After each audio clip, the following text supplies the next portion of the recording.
my name is Kim de Jong and I'm an assistant professor at Leiden University, and I've been working in the area of routine outcome monitoring and feedback as a researcher and therapist for over 20 years. I'm Jamie Delgadillo. I'm a professor of clinical psychology at the University of Sheffield. I also work for the English National Health Service. I'm Michael Barkham, a professor of clinical psychology at University of Sheffield. I've been working in the area of psychological therapies for the last 40 years and really focusing on outcomes and measure development.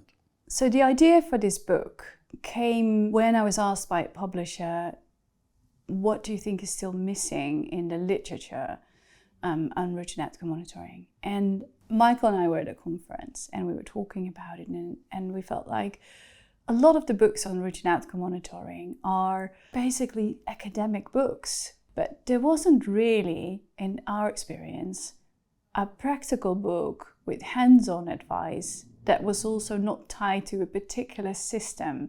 So there are some books around, but they're tied to very particular feedback systems. And we really felt like the general mechanism of feedback is important to describe, because measures will change over time. There will be new measures, there will be new ways of doing measurements, but the principle of feedback will stay the same. Well, I've been working as a psychotherapist for a while, about 20 years or so. During that time, I've been constantly puzzled by the observation that some patients respond really well to treatment, some improve rapidly, while other patients don't respond as well to treatment. In fact, they get worse despite your best efforts. And it's those cases that drew me into the literature on routine outcome feedback. I wanted to know, why is it that some patients don't respond as well to treatment, and what could I do to make things better for them? So really what drew me in was a practical clinical challenge, the observation that some patients don't get better.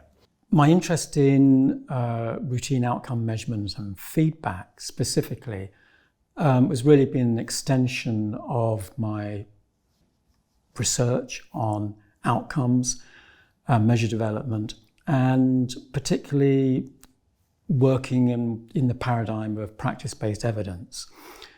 And what that has focused on really is trying to take the methodologies and tools that have been developed in trials, but taking them to practitioners in the field so that practitioners can build up the body of knowledge themselves upon which to further their practice.